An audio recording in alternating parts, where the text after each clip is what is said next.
Assalamualaikum warahmatullahi wabarakatuh.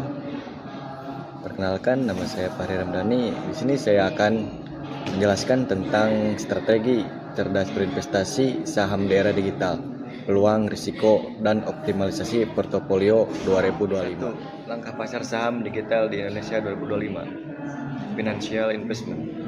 Peran platform digital dan aksesibilitas, meningkatnya minat masyarakat terhadap investasi saham, kemudahan akses dan pembukaan rekening melalui aplikasi trading, inovasi produk investasi yang semakin beragam dan terjangkau. Pentingnya memilih platform yang terdapat dan diawasi OJK. Peluang dan tantangan investasi saham di era digital. Peluang investasi saham di era digital membuka akses dan kemudahan, menarik investor baru dengan potensi pertumbuhan signifikan di berbagai sektor potensial, teknologi, energi, terbarukan, dinamika ekonomi yang digital yang menjanjikan. Tantangan investasi saham, kemudahan akses digital juga membawa risiko yang perlu diwaspadai. Memerlukan kehati-hatian investor.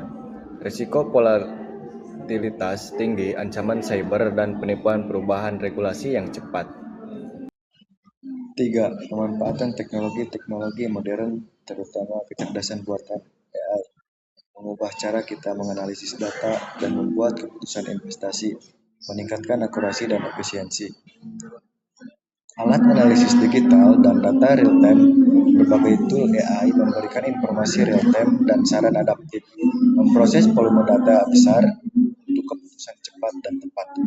Peningkatan akurasi dan efisiensi, meningkatkan akurasi, efisiensi, dan presisi analisis investasi.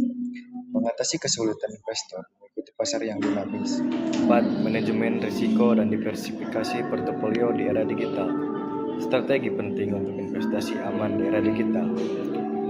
Transformasi digital membawa peluang investasi baru, namun juga risiko kompleks seperti cyber dan operasional yang memerlukan manajemen strategis. Penetapan stop loss otomatis membatasi kerugian potensial dengan menjual aset secara otomatis jika harga mencapai batas yang telah ditentukan. Strategi mitigasi risiko digital, strategi proaktif untuk mengelola riski untuk investasi digital termasuk ancaman cyber. Diversifikasi aset, strategi kunci untuk mengurangi risiko dengan menyebar modal ke berbagai jenis aset, sektor, geografi, dan instrumen. Dollar cost averaging (DCA) mengurangi risiko timing pasar dengan investasi jumlah tetap secara terukur, meratakan harga beli, keseimbangan risiko dan keuntungan. Menjaga keseimbangan antara potensi keuntungan dan toleransi risiko pribadi adalah fundamental. 5. Aspek regulasi dan keamanan platform investasi online. OJK, Otoritas Jasa Keuangan, memainkan peran sentral dalam memastikan keamanan dan legalitas platform investasi digital di Indonesia.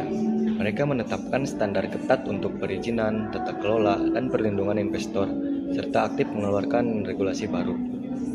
Peran OJK dalam pengawasan platform digital. OJK mengawasi platform investasi untuk memastikan kepatuhan terhadap standar keamanan, legalitas, dan transparansi. Standar keamanan cyber yang harus dipenuhi platform harus memiliki fitur keamanan canggih, transparansi informasi, dan menjamin perlindungan data pengguna. Perlindungan investor dari platform ilegal. OJK merekomendasikan platform terdaftar untuk melindungi investor dari risiko penipuan dan platform tidak resmi. Regulasi data konsumen POJK 4/2025 mengatur perlindungan data konsumen dalam layanan jasa keuangan digital, memastikan kerahasiaan dan keamanan data pribadi. Kebijakan untuk perdagangan aset kripto dan derivatif. OJK menerbitkan POJK 23/2025 untuk mengatur perdagangan aset keuangan digital dan derivatif kripto. 6. Edukasi investor dan literasi finansial digital.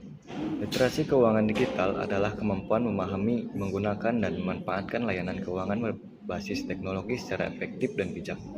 Ini adalah keterampilan dasar bagi generasi muda untuk membangun kesadaran finansial dan meredam risiko. Fokus utama, pentingnya literasi finansial digital. Keterampilan fundamental di era digital untuk pemanfaatan layanan keuangan berbasis teknologi. Inisiatif OJK dan modul literasi keuangan. OJK menerbitkan ilmu modul DFL untuk meningkatkan literasi keuangan digital. Studi kasus dan best practice investasi saham digital. konsistensi, dan hindari FOMO, disiplin jangka panjang, hindari euforia pasar.